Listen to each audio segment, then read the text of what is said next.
ये आदमी पूरे 27 घंटे तक एक गुफा में उल्टा फंसा रहा। इसका सर नीचे था और इसके पैर ऊपर। यहाँ तक कि 137 रेस्क्यूअर अपनी पूरी जान लगा रहे थे इसको बचाने की। और दोस्तों जैसे जैसे टाइम बीत रहा था उसे देखते हुए डॉक्टर ने भी जवाब दे दिया कि जॉन को 10 घंटे से पहले ही गुफा से बाहर निकालना होगा, क्योंकि दोस्तों जॉन जिस पोजीशन में थे उस पोजीशन में आदमी 10 घंटे से ज्यादा नहीं जी पाता। दूसरी चुनौती ये भी थी कि वो जिस केव में फंसे थे वहाँ पर ऑक्सीजन लेवल बहुत कम था। और जब 137 रेस्क्यूअर्स अपनी पूरी जान लगा रहे थे जॉन को बचाने की, तब दोस्तों वहाँ कुछ ऐसा होता है कि वहाँ मौजूद हर आदमी के होश उड़ जाते हैं। अगर दोस्तों आप कमजोर दिल के हैं तो इस वीडियो को यहीं पर छोड़ सकते हैं, क्योंकि ये स्टोरी सुनने के बाद अच्छों की रूह कांप जाती है। क्योंकि आप देख रहे हैं दुनिया की सबसे फेमस और डरावनी स्टोरी, जिसे नट्टी पट्टी कैप के नाम से जाना जाता है। लेकिन दोस्तों अगर उससे पहले आप हमारे चैनल पे पहली बार आ रहे हैं तो वीडियो को लाइक करके चैनल को सब्सक्राइब कर लेना, क्योंकि हम आपके लिए ऐसी वीडियो लाते रहते हैं। तो चलिए दोस्तों हर बार की तरह शुरू से शुरू करते हैं। तो इसकी शुरुआत होती है 24 नवंबर 2009 से, जब एक 26 साल का लड़का जिसका नाम जॉन एडवर्ड था, वो अपनी पत्नी इमली और अपनी बेटी लिजी को लेकर अपने घर योटा पहुंचता है। दरअसल दोस्तों जॉन अमेरिका के वर्जीनिया में एक मेडिकल स्टूडेंट थे, इसी वजह से उन्हें घूमने का मौका भी बहुत कम मिलता था। लेकिन दोस्तों अमेरिका में हर साल एक थैंक्सगिविंग नामक हॉलीडे सेलिब्रेट किया जाता है, और इसी के चलते जॉन भी अपनी फैमिली को लेकर योटा अपने घर आए थे। घर आते ही जॉन की मुलाकात उनके भाई जॉस और बाकी के फ्रेंड से होती है। तब ये लोग डिसाइड करते हैं क्यों ना इस वेकेशन पर कुछ खास किया जाए। जॉन और उसके भाई जॉस को बचपन से ही कैब एक्सप्लोर करना काफी ज्यादा पसंद था, इसीलिए वो लोग डिसाइड करते हैं कि योटा की सबसे फेमस गुफा नट्टी पट्टी कैब को एक्सप्लोर करेंगे। लेकिन उन्हें नहीं पता था ये डिसीजन उनकी जिंदगी का सबसे खतरनाक डिसीजन होने वाला है, क्योंकि जॉन ने आज से पहले कोई भी कैब एक्सप्लोर नहीं की थी। हालांकि बचपन में जॉन और उसका भाई जॉस अपने पापा के साथ केव एक्सप्लोर किया करते थे, इसी वजह से उन्हें केव एक्सप्लोर करने का थोड़ा बहुत एक्सपीरियंस था। अगर जॉन की फैमिली की बात की जाए तो उसके 4 भाई और 2 बहन थे। लेकिन दोस्तों दिक्कत तो ये थी कि जॉन जिस केव में जा रहा था उसमें एक हिस्सा बहुत चैलेंजिंग है, जिसे बर्थ कैनाल के नाम से जाना जाता है। ये अंदर से इतना टाइट है कि इसमें अच्छे एक्सपीरियंस केवर भी फंस जाते हैं और उनको घुटन होने लगती है। और इससे पहले भी यहाँ पर कई हादसे हुए थे जब केवर अंदर फंस गए थे, जिनको रेस्क्यू करने में घंटों लग गए थे। इसीलिए सालों पहले इस नट्टी पट्टी केव को बंद कर दिया गया था, और फिर मार्च 2009 में इसे दोबारा से ओपन कर दिया जाता है नए रूल के साथ। रूल ये थे, केव में जाने के ठीक 21 दिन पहले वहाँ की अथॉरिटी से परमिशन लेनी होगी, और केव में एक टाइम पर एक ही ग्रुप एंटर करेगा, और एक ग्रुप में 2 एक्सपीरियंस केवर होना चाहिए। अब जॉन और उसका भाई जॉस बचपन में अपने डैड के साथ कैब एक्सप्लोर करा करते थे, इसी वजह से उन्हें कैब एक्सप्लोर करने का थोड़ा बहुत एक्सपीरियंस था, और इसी के चलते उन्हें परमिशन मिल जाती है। और फिर 24 नवंबर की रात को इनका ग्रुप नट्टी पट्टी केव पहुंच जाता है, और ठीक 8 बजे ये लोग एक एक कर केव में एंटर करते हैं। और शुरुआत के 1 घंटे तक सब कुछ ठीक चलता है, फिर वो धीरे धीरे कर केव की इस जगह पर पहुंच जाते हैं जिसे बिग स्लाइड के नाम से जाना जाता है। तब जॉन और उसका भाई और 2 दोस्त वहीं पर रुक जाते हैं, और ये लोग डिसाइड करते हैं कि वो लोग इस केव की सबसे मुश्किल हिस्से बर्थ कैनाल में एंटर करेंगे। अब इसको समझने के लिए आप पहले इस मैप को देखिए, जिसमें ये वाला हिस्सा है बर्थ कैनाल। इस बर्थ कैनाल में 2 जगहें ऐसी हैं जो अंदर से काफी ज्यादा टाइट है, इसे बहुत कम लोग ही पार कर पाते हैं। लेकिन अगर आप इन 2 जगहों को पार कर जाते हैं तब आपको एक स्मॉल रूम मिलेगा, जहाँ से आप यूटर्न लेकर वापस आ सकते हैं। लेकिन दोस्तों कभी ऐसा हुआ है कि दोस्तों का ग्रुप घूमने जाए और कोई एडवेंचर ना हो? फिलहाल इन दोस्तों में भी ये डिसाइड होता है कि वो इस चैलेंज को पूरा करेंगे। फिर ये दोस्तों का ग्रुप एक एक कर बर्थ कैनाल की तरफ बढ़ने लगता है। दोस्तों ये प्लान जॉन का था, इसीलिए जॉन आगे रहते हैं, और फिर फाइनली उन्हें बर्थ कैनाल मिल जाती है, और जॉन और उसका भाई जॉस दोनों बर्थ कैनाल में एंटर कर जाते हैं। लेकिन दोस्तों गलती तो ये होती है, जॉन जिस केव में एंटर करते हैं रियल में वो बर्थ कैनाल होती नहीं। और दूसरी गलती ये थी कि जॉन का सर आगे था पैर पीछे, और वहीं पर जब कोई एक्सपीरियंस केवल ऐसी डिफिकल्ट केव में एंटर करते हैं तब वो अपने पैर आगे रखते हैं और सर पीछे, ताकि कोई मुश्किल होने पर वो रिटर्न आ सके। फिलहाल जॉन और उसका भाई दोनों अपोजिट पोजीशन में केव में धीरे धीरे आगे बढ़ रहे थे, लेकिन उन्हें नहीं पता था ये गलती उनकी जिंदगी की सबसे बड़ी गलती बनने वाली है, क्योंकि दोस्तों जॉन जितना आगे बढ़ रहे थे रास्ते उतने ही टाइट होते जा रहे थे। लेकिन दोस्तों जॉन केवल इस उम्मीद पर आगे बढ़ रहे थे कि उन्हें आगे चलकर एक स्मॉल रूम मिलेगा और वो यूटर्न लेकर वापस आएंगे। दोस्तों जॉन धीरे धीरे केव में इस जगह पर पहुंच जाते हैं जिसे कॉक स्क्रू नाम से जाना जाता है। दोस्तों यही वो जगह थी जहाँ पर 2004 में एक 16 साल का लड़का फंस गया था, जिसका नाम ब्लॉक क्लार था। दोस्तों इसकी हाइट मात्र 5 फीट 4 इंच थी, और अगर इसकी वेट की बात की जाए तो 63 केजी था। इसको रेस्क्यू करने में पूरे 14 घंटे लग जाते हैं।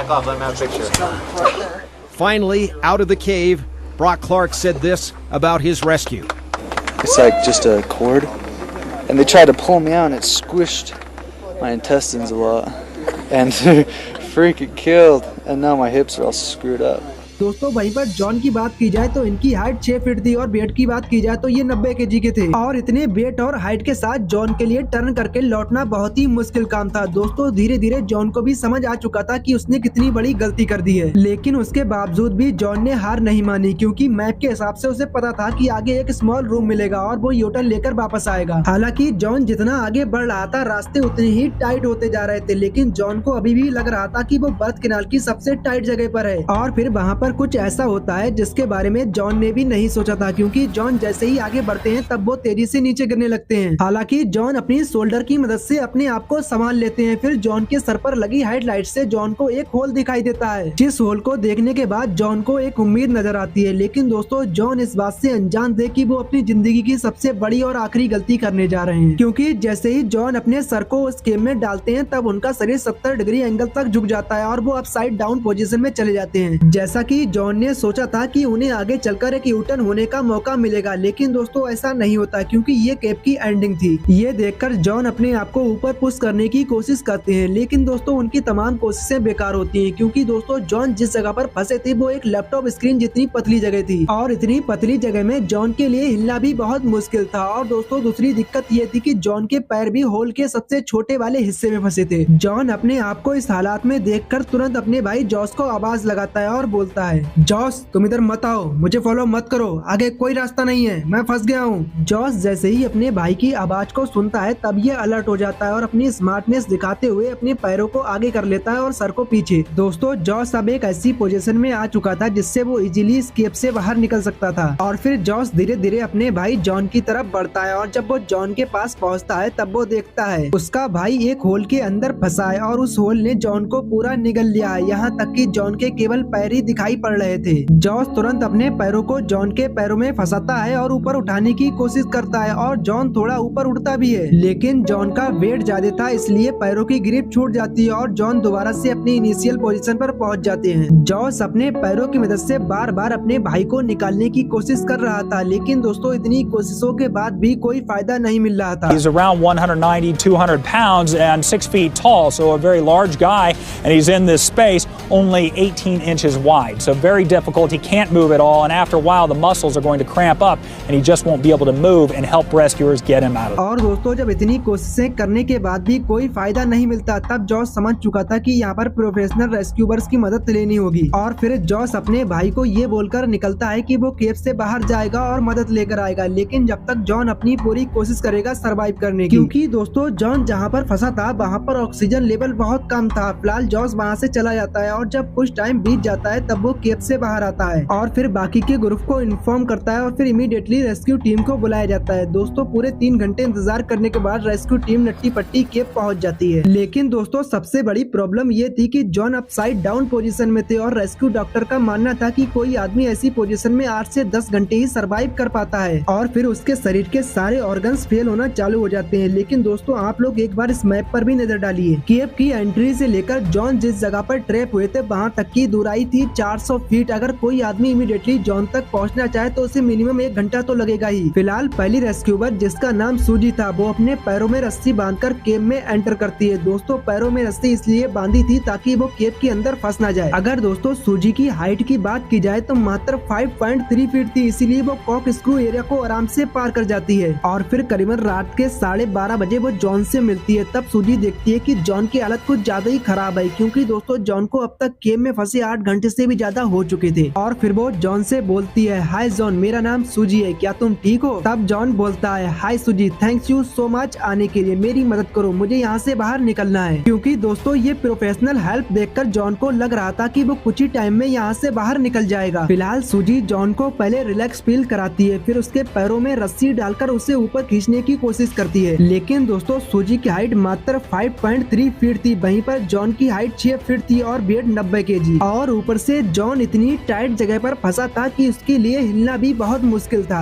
He worked himself face forward through a series of tight passes, and he gotten himself to a point where he couldn't. इसी वजह से सूजी के लिए जॉन को खींचकर बाहर निकालना इम्पॉसिबल लग रहा था। हालांकि सूजी लगातार 2 घंटे तक अपनी पूरी कोशिश करती है, लेकिन जब उसे कोई फायदा नहीं मिलता तब वो भी केव से बाहर आ जाती है और अंदर की कंडीशन के बारे में बाकी के रेस्क्यूअर्स को बताती है। तब बाकी के रेस्क्यूअर्स सूजी के बताने की अकॉर्डिंग एक प्लान बनाते हैं। दोस्तों प्लान ये था कि वो केव में पुलिस सिस्टम लगाएंगे, क्योंकि दोस्तों मैंने आपको कुछ देर पहले बताया था कि यहाँ पर ब्लॉक क्लार्क नाम का लड़का फंस गया था। दोस्तों उसको निकालने के लिए भी पुलिस सिस्टम लगाया गया था। इसीलिए रेस्क्यूअर्स को पूरा भरोसा था कि ये जुगाड़ जरूर काम करेगा और फिर सारे रेस्क्यूअर्स मिलकर केव में पुलिस सिस्टम लगाने लगते हैं। हालांकि केव में स्पेस बहुत कम था और इसी वजह से पुलिस सिस्टम को ड्रिलिंग करके इंस्टॉल करने में काफी ज्यादा एफर्ट और टाइम लग रहा था। The sun came and went Wednesday, and the Utah County Search and Rescue Team still surrounded the mouth. इसीलिए तब तक जॉन को रिलैक्स फील कराने के लिए एक टेलीकॉम सिस्टम अरेंज किया जाता है और एक केबल को केव के अंदर पहुंचाकर बाहर खड़ी जॉन की पत्नी एमिली से उसकी बात कराई जाती है। दोस्तों एमिली अपनी पूरी कोशिश करती है जॉन को दिलासा देने की और एमिली से बात करते करते जॉन को भी यकीन आ जाता है कि वो कुछ देर बाद केव से बाहर आ जाएगा और फिर जॉन भी एमिली को भरोसा दिलाता है कि वो कुछ देर बाद केव से बाहर आकर सबसे मिलेगा। और फिर 25 नवंबर की रात 4 बजे तक पुलिस सिस्टम भी इंस्टॉल हो जाता है। दोस्तों अब तक जॉन को केव में फंसे हुए 18 घंटे हो चुके थे। फिर एक रेस्क्यूअर जिसका नाम रियान था उसे जॉन को रेस्क्यू करने के लिए भेजा जाता है। रियान जॉन के पास पहुंचकर पुली की रस्सी को जॉन के पैरों में बांधते हैं और दोस्तों जब रस्सी को खींचा जाता है तो पुलिस सिस्टम काम करने लगता है। लेकिन दोस्तों जब भी रियान जॉन को खींचते तो जॉन के पैरों में काफी दर्द होता है और जॉन रियान को रुकने के लिए बोलते। फिलहाल जॉन रस्सी की मदद से इतना उड़ चुका था कि वो रियान को देख सकता था, उससे आई कांटेक्ट कर सकता था। लेकिन दोस्तों जब रियान जॉन के पैरों को छूकर देखता है तो उसके पैर नम होते जा रहे थे। इसीलिए रियान जॉन को कुछ टाइम रेस्ट करने के लिए बोलता है और फिर रियान एक ट्यूब की मदद से जॉन को एनर्जी ड्रिंक पीने के लिए देता है। लेकिन दोस्तों कुछ टाइम बीतने के बाद जब रियान दोबारा से जॉन को ऊपर खींचते हैं तब रियान देखते हैं कि जॉन के पैर केव की सीलिंग को टच कर रहे थे और इतनी कम जगह में जॉन को अपने पैरों को घुमाना भी इम्पॉसिबल था। रियान काफी बार कोशिशें करते हैं लेकिन दोस्तों हर बार जॉन के पैर केव की सीलिंग को टच करते हैं। काफी कोशिशें करने के बाद जब रियान को कोई सफलता नहीं मिलती तब रियान डिसाइड करते हैं कि वो जॉन के पैरों को घुटने के पास से तोड़ देंगे, क्योंकि दोस्तों रियान के पास कोई और ऑप्शन नहीं था। लेकिन दोस्तों किस्मत को तो कुछ और ही मंजूर था, क्योंकि रियान कुछ करते उससे पहले ही वहाँ पर कुछ ऐसा होता है जिसके बारे में किसी ने नहीं सोचा था। क्योंकि दोस्तों एक पुली जो जॉन के ऊपर ड्रिलिंग की गई थी वो अचानक से उखड़ जाती है और सीधा जाकर रियान के सर पर लगती है। तब रियान बुरी तरीके से जख्मी हो जाती है, चारों तरफ खून ही खून होता है। दोस्तों जॉन जो रस्सी की मदद से आधा ऊपर उड़ चुके थे वो वापस अपने इनिशियल पोजीशन पर पहुंच जाते हैं। A piece of equipment broke at that time. He has since slid back into that original position with his head down at a 60 or 70 degree angle. So a very uncomfortable spot and rescuers very worried tonight. और जब रियान वापस से होश में आते हैं तब उन्हें कुछ समझ नहीं आ रहा था कि आखिर यहाँ पर हुआ क्या और उनके सर से भी काफी खून बह रहा था। फिलहाल रियान को केव से बाहर निकाल लिया जाता है और इमीडिएटली हॉस्पिटल भेज देते हैं। Incredible sense of disappointment and discouragement about that having happened because they know that it was hard to get him to that point and getting him back to that point again would be a real effort again. और John को भी अब तक केव में फंसे 19 घंटे हो चुके थे। मतलब ये कि जॉन अब साइड डाउन पोजीशन की लिमिट को भी काफी हद तक पार कर चुके थे और उनके पैर भी धीरे धीरे नम होते जा रहे थे। फिलहाल अगले रेस्क्यूअर जॉन के पिता डेव केव के अंदर जाते हैं जो पुलिस सिस्टम को दोबारा से इंस्टॉल करते हैं और इसे करने में कुछ घंटे और लग जाते हैं। और जब पुलिस सिस्टम दोबारा से लग जाता है तो जॉन के पिता जॉन के पैरों को रस्सी से बांधने की कोशिश करते हैं, लेकिन इसी दौरान वो बार बार जॉन से कांटेक्ट करने की कोशिश भी कर रहे थे, लेकिन जॉन की तरफ से कोई रिस्पॉन्ड नहीं आ रहा था। इसीलिए जॉन के पिता को समझ नहीं आ रहा था कि आखिर वो करें क्या, क्योंकि दोस्तों किसी 90 किलो के आदमी को इस केव से बाहर निकालना बहुत ही मुश्किल काम था और ऊपर से जॉन का भी कोई रिस्पॉन्ड नहीं आ रहा था। और लास्ट में जॉन के पिता डेव भी हार मानकर इस केव से बाहर आ जाते हैं। फिर अगले rescuer Brandon Coles telecom system लेकर केव के अंदर जाते हैं ताकि जॉन अपनी फैमिली से बात कर सके। फिर जॉन की पत्नी और बाकी के फैमिली मेंबर जॉन को बार बार कांटेक्ट करने की कोशिश करते हैं, लेकिन दोस्तों जॉन की तरफ से कोई जवाब नहीं आता। काफी देर कोशिश करने के बाद जब जॉन कोई कोई जवाब नहीं देते तब ब्रांडन केव से बाहर आ जाते हैं और सारे रेस्क्यूअर मिलकर ये डिसाइड करते हैं कि शायद जॉन मर चुका है। इसीलिए केव में एक मेडिकल प्रोफेशनल को भेजा जाता है और दोस्तों जैसा सोचा था वैसा ही होता है। मेडिकल प्रोफेशनल कंफर्म करते हैं कि जॉन मर चुका है और फिर 25 नवंबर की रात 11:56 पर ऑफिशियली कंफर्म कर दिया जाता है जॉन एडवर्ड मर चुके हैं। दोस्तों जॉन पूरे 27 घंटे तक अपनी जिंदगी और मौत की जंग लड़ते रहते हैं और फिर हार मानकर चले जाते हैं। दोस्तों 127 रेस्क्यूअर बैक टू बैक पूरे 27 घंटे तक जॉन को बचाने की पूरी कोशिश करते हैं। ये रेस्क्यूअर सच में एक हीरो है क्योंकि ये जानबूझकर जॉन को बचाने के लिए एक ऐसी केव में जाते हैं जहां ये खुद भी फंस सकते थे और अथॉरिटीज अपनी पूरी कोशिश करती है जॉन की बॉडी को निकालने की, लेकिन फिर बातचीत के बाद डिसाइड होता है कि ऐसा करना रेस्क्यूअर्स के लिए खतरनाक हो सकता है। इसीलिए डिसाइड होता है कि जॉन की बॉडी हमेशा के लिए इस नट्टी पट्टी केव में दफन रहेगी और फिर एक हफ्ते बाद इस नट्टी पट्टी केव में कंक्रीट भरकर हमेशा के लिए बंद कर दिया जाता है ताकि किसी और रेस्क्यूअर के साथ कभी ऐसा ना हो। दोस्तों आज की वीडियो में इतना ही। वीडियो अच्छी लगी हो तो वीडियो को लाइक करके चैनल को सब्सक्राइब कर लेना। मिलते हैं एक न्यू वीडियो के साथ।